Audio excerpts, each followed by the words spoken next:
Kerja banting tulang dari pagi sampai malam, lembur bagai kuda, tapi gaji cuma numpang lewat buat bayar cicilan pay later. Giliran coba investasi ikut tren yang lagi viral, bukannya cuan malah nyangkut dan stres tiap lihat layar merah. Halo Sobat Kaya, selamat datang di channel Kunci Kaya. Kali ini kita akan membedah portofolio Lo Heng Hong, sosok yang dijuluki Warren Buffett Indonesia, untuk memahami logika di balik ketenangannya menghadapi pasar yang bikin banyak orang panik.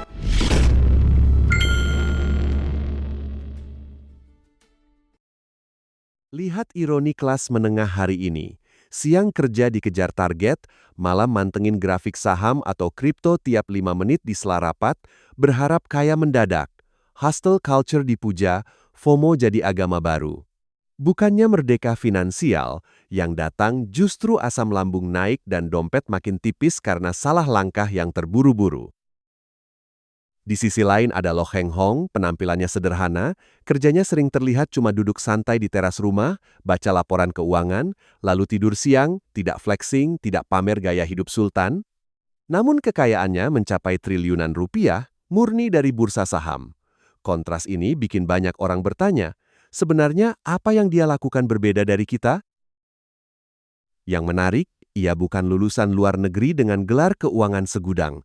Ia memulai karier sebagai pegawai tata usaha bank dengan gaji pas-pasan. Tidak ada warisan miliaran, tidak ada modal instan.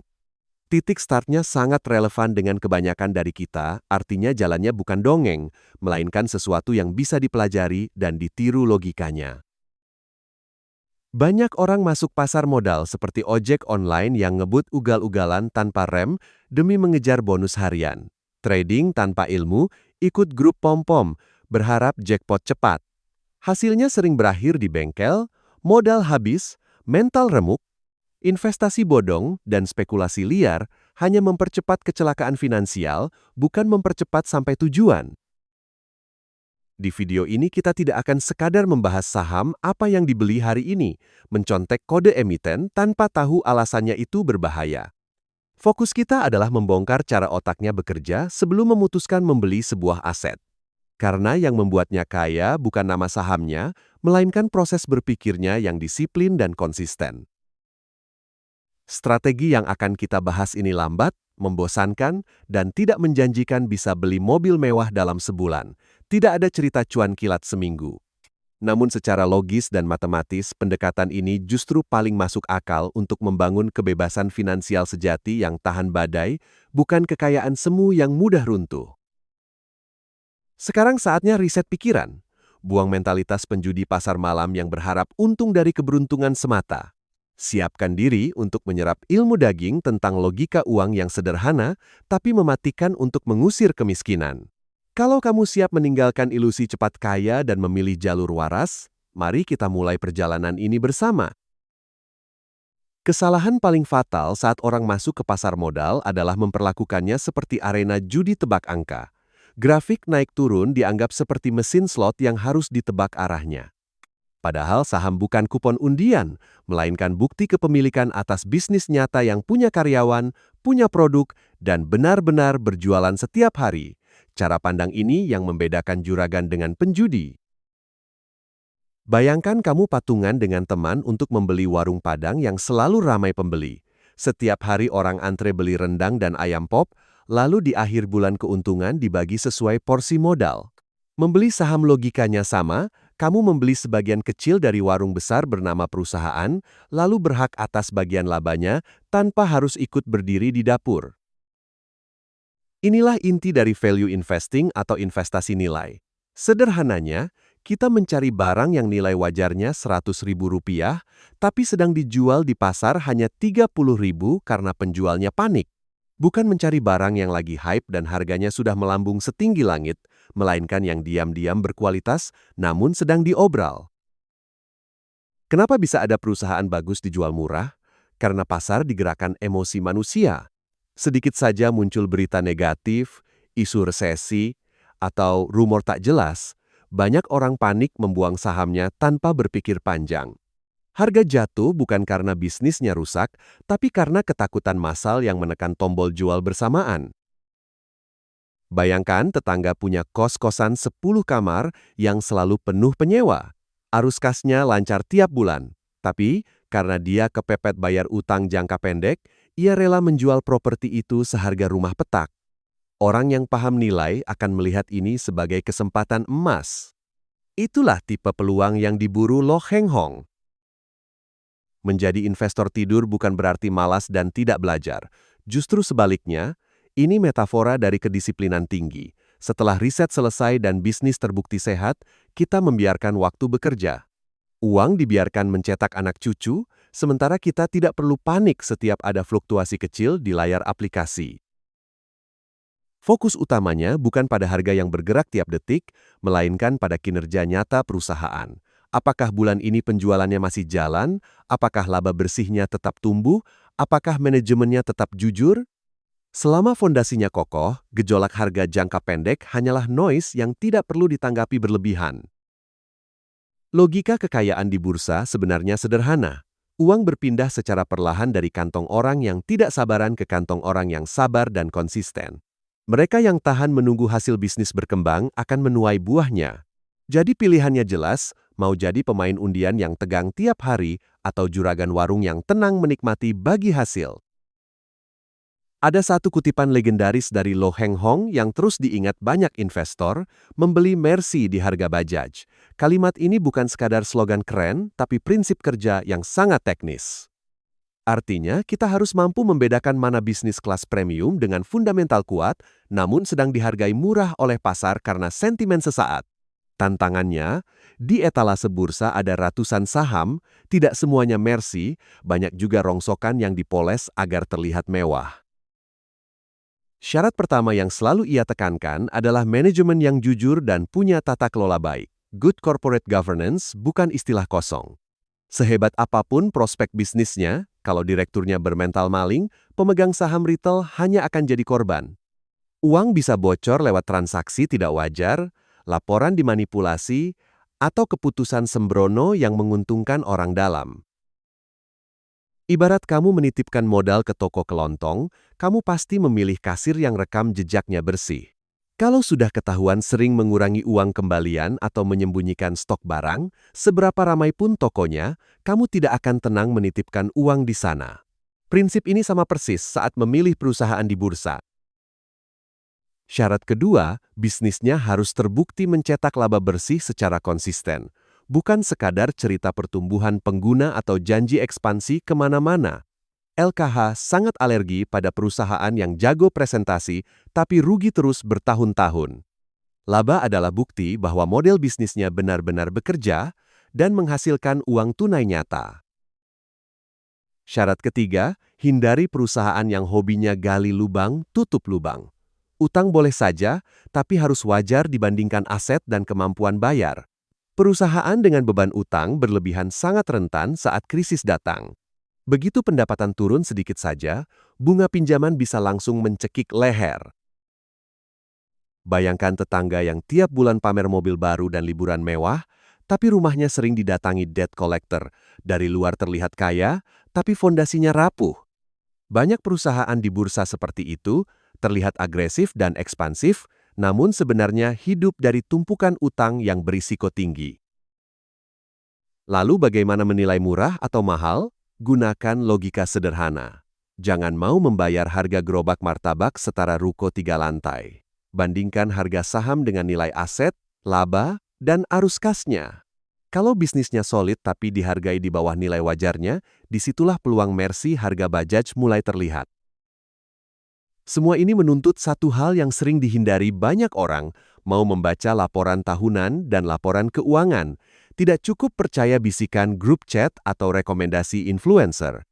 Harta karun di bursa hanya muncul bagi mereka yang rela merepotkan diri menggali data resmi. Tanpa literasi, kita mudah tertipu kilau palsu yang ternyata cuma rongsokan. Kalau kita melihat rekam jejaknya, sektor yang sering diborong Lo Heng Hong justru bukan perusahaan teknologi yang terdengar keren. Ia lebih nyaman bermain di sektor yang dianggap membosankan seperti perbankan, perkebunan, dan komoditas batubara. Banyak orang menghindari sektor ini karena tidak seksi untuk dipamerkan, padahal disitulah mesin uang bekerja tanpa banyak sorotan. Logika di balik kecintaannya pada perbankan sangat kuat. Bank adalah jantung perputaran ekonomi. Selama orang butuh KPR untuk beli rumah, kredit kendaraan, modal usaha, atau gesek kartu kredit, bank akan terus menghasilkan keuntungan dari selisih bunga. Bisnisnya jelas, produknya selalu dibutuhkan, dan skalanya bisa sangat besar. Bayangkan bank besar seperti pemilik gerbang tol satu-satunya di kota ramai. Siapapun yang ingin lewat untuk berbisnis dan mencari uang, suka tidak suka harus membayar tarif. Selama arus kendaraan ekonomi terus berjalan, pemilik gerbang itu akan terus mengumpulkan recehan demi recehan yang lama-lama menjadi gunungan laba. Selain bank, sektor komoditas juga kerap menjadi incarannya. Harga batu bara atau komoditas lain memang naik turun mengikuti pasar global. Namun perusahaan tambang yang sehat biasanya memiliki arus kas tunai yang sangat deras ketika siklus harga sedang bagus. Saat sentimen negatif membuat harganya anjlok, disitulah peluang diskon sering muncul. Ibarat pedagang jas hujan, orang kebanyakan baru panik mencari saat hujan badai sudah turun dan harga melonjak. LKH justru memborong jas hujan saat kemarau panjang ketika tak ada yang melirik dan harganya super murah. Ketika musim hujan datang dan permintaan meledak, nilainya ikut terdongkrak tinggi. Hal lain yang ia perhatikan adalah rekam jejak pembagian dividen. Dividen adalah bukti bahwa laba di laporan keuangan benar-benar berubah menjadi uang tunai yang dibagikan ke pemegang saham. Ini semacam tanda tangan resmi bahwa bisnis tersebut tidak hanya pintar mencatat angka, tapi juga mampu menghasilkan kas nyata. Dari sini muncul aha momen penting. Bisnis paling menguntungkan seringkali bukan yang paling keren dibahas di tongkrongan atau media sosial. Justru bisnis yang produknya dikonsumsi terus-menerus oleh masyarakat luas tanpa banyak drama yang menjadi sumber kekayaan stabil, membosankan tapi konsisten menghasilkan uang. Pola keberanian LKH terlihat jelas, ia berani membeli bisnis konvensional yang solid ketika banyak analis dan komentator sedang meremehkannya. Saat sektor tertentu dicap kuno atau tidak prospektif, ia fokus pada data dan valuasi. Keberanian melawan opini populer inilah yang berulang kali menjadi sumber lonjakan kekayaannya. Saat krisis ekonomi datang, psikologi massa berubah drastis. Berita televisi penuh kata resesi, PHK, dan kehancuran pasar. Insting alami manusia adalah menyelamatkan diri, menjual apapun yang bisa dijual, dan memegang uang tunai sambil gemetar. Tombol cut loss ditekan beramai-ramai karena rasa takut terasa jauh lebih kuat daripada logika bisnis. Bayangkan suasana mal bergengsi yang tiba-tiba mati lampu. Orang-orang panik berlarian ke pintu keluar, meninggalkan barang belanjaannya. Di tengah kekacauan itu, hanya segelintir orang yang membawa senter dan tetap tenang. Mereka justru masuk lebih dalam, melihat sepatu branded yang ditinggal begitu saja, lalu memborongnya dengan harga miring. Inilah prinsip contrary investing yang dijalankan LKH. Logikanya terbalik dari kebanyakan orang. Risiko paling rendah sering muncul ketika harga sudah hancur-hancuran karena semua ketakutan terburuk sudah tercermin di harga. Saat semua orang sepakat bahwa masa depan gelap, justru disitulah margin of safety paling tebal tersedia. Sejarah mencatat lonjakan kekayaannya banyak tercipta saat momen krisis besar. Krisis moneter 1998, krisis finansial global 2008, hingga awal pandemi 2020 ketika bursa berdarah-darah. Ketika mayoritas investor retail kabur menyelamatkan sisa modal, ia perlahan masuk dan mengakumulasi saham bisnis bagus dengan harga obral. Namun teori ini jauh lebih mudah diucapkan daripada dipraktikkan. Berdiri sendirian melawan arus itu tidak nyaman. Ketika teman kantor, grup chat, dan analis televisi menyuruh jual karena dunia terasa kiamat, menahan atau bahkan membeli justru terasa seperti tindakan nekat yang gila. Tekanan sosialnya sangat besar. Rasa takut yang ekstrem mampu membuat orang rasional berubah irasional. Orang berpendidikan tinggi pun bisa melepas aset bisnis berkualitas dengan harga receh hanya demi ketenangan sesaat. Di titik kepanikan kolektif itulah perpindahan kekayaan terbesar terjadi dari tangan yang gemetar ke tangan yang tenang. Ada syarat mutlak agar bisa berpesta saat krisis. kamu harus punya uang dingin, artinya dana yang memang disiapkan untuk investasi jangka panjang, bukan uang belanja dapur atau cicilan sekolah anak. Jika peluru kas kosong saat pasar runtuh, kamu hanya bisa menonton diskon besar lewat tanpa bisa ikut membeli. Mulai sekarang ubah cara pandang terhadap layar merah dan berita suram. Jangan langsung menganggapnya sebagai akhir zaman. Lihatlah sebagai festival flash sale aset berkualitas tinggi yang jarang terjadi. Dengan persiapan matang dan mental terlatih, momen yang menakutkan bagi banyak orang justru bisa menjadi pintu lompatan kekayaan berikutnya. Ada paradoks aneh di pasar modal, kadang keputusan paling menguntungkan justru adalah tidak melakukan apa-apa. Di saat banyak orang sibuk jual beli tiap hari, merasa produktif karena tombol transaksi terus ditekan, investor seperti Loh Heng Hong justru memilih berdiam diri setelah yakin dengan risetnya. Diamnya bukan karena bingung, tapi karena percaya pada fondasi bisnis yang sudah ia beli. Kesehariannya yang terlihat santai tanpa kantor mewah dan tanpa atasan bukan kebetulan. Itu buah dari keyakinan pada analisis fundamental yang diselesaikan di awal. Setelah membeli bisnis bagus di harga wajar atau murah, ia tidak merasa perlu bereaksi terhadap setiap fluktuasi kecil. Waktunya digunakan untuk membaca dan menunggu, bukan panik. Ibarat menanam pohon mangga unggulan, kamu tidak akan menggali tanah setiap pagi untuk memastikan akarnya tumbuh. Tugasmu cukup menyiram, memberi pupuk, dan melindunginya dari hama. Waktu yang akan membuatnya berbuah. Saham berkualitas juga begitu, terlalu sering diutak-atik justru bisa merusak proses pertumbuhannya. Banyak investor retail terjebak overtrading, terlalu sering keluar masuk saham karena takut ketinggalan momentum. Tanpa sadar, biaya broker yang terlihat kecil itu terus menggerogoti modal. Belum lagi kelelahan mental akibat memantau layar seharian yang sering berujung pada keputusan impulsif saat harga bergerak liar. Disinilah kekuatan compounding bekerja, terutama dari dividen. Uang bagi hasil yang diterima tidak dihabiskan untuk gaya hidup, tapi dibelikan lagi saham yang sama atau saham bagus lainnya.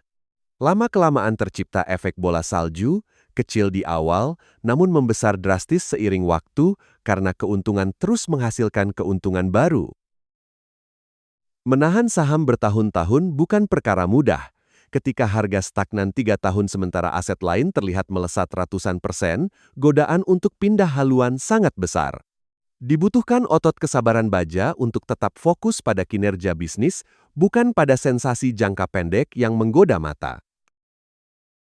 Tetapi sabar bukan berarti keras kepala buta. Jika laporan keuangan mulai menunjukkan laba menyusut tajam, utang membengkak, atau manajemen terindikasi tidak jujur, keputusan harus dievaluasi. Kesabaran cerdas selalu berbasis data. Jika fondasi rusak, tidak ada alasan untuk tetap bertahan hanya demi gengsi.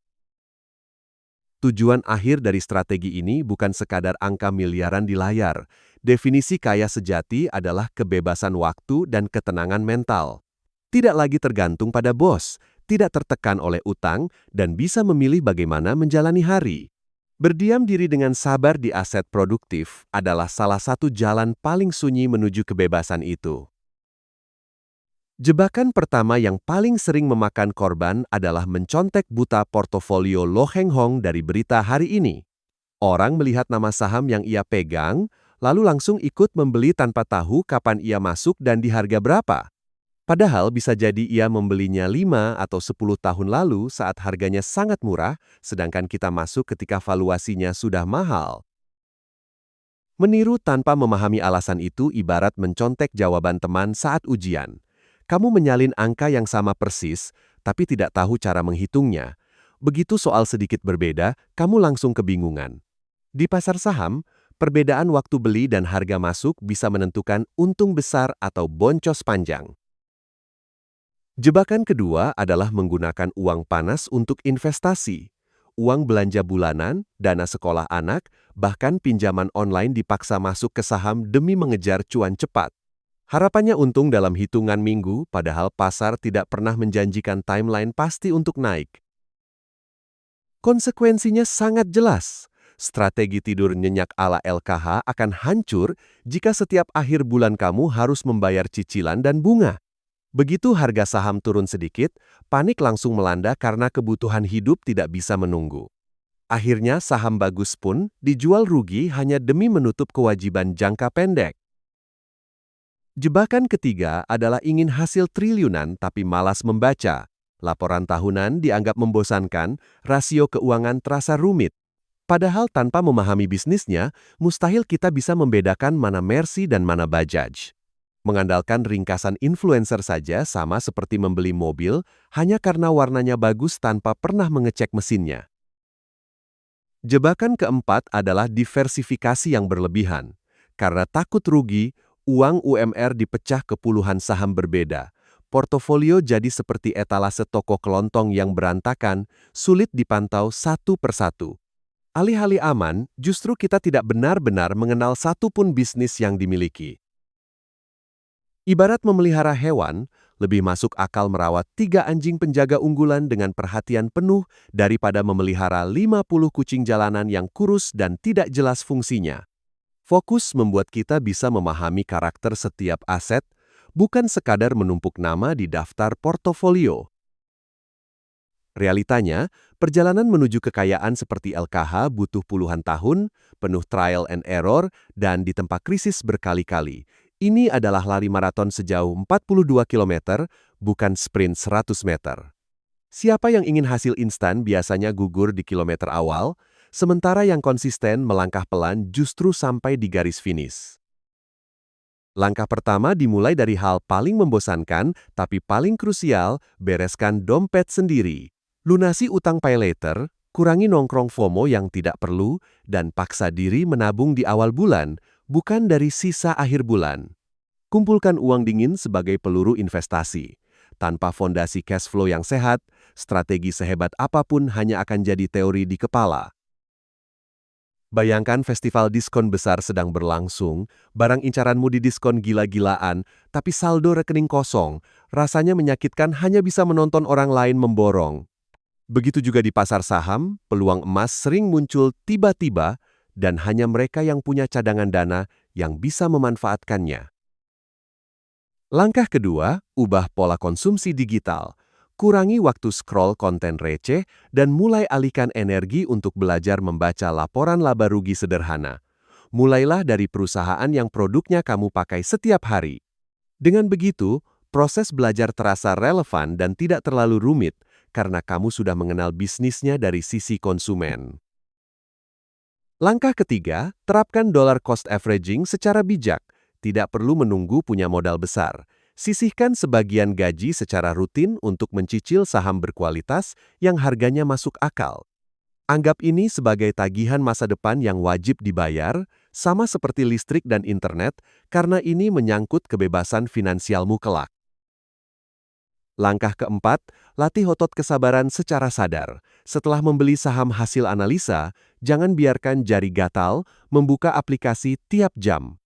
Kamu bahkan bisa memindahkan aplikasi sekuritas dari layar utama agar tidak terus-menerus tergoda melihat fluktuasi harian yang sebenarnya tidak penting untuk tujuan jangka panjang.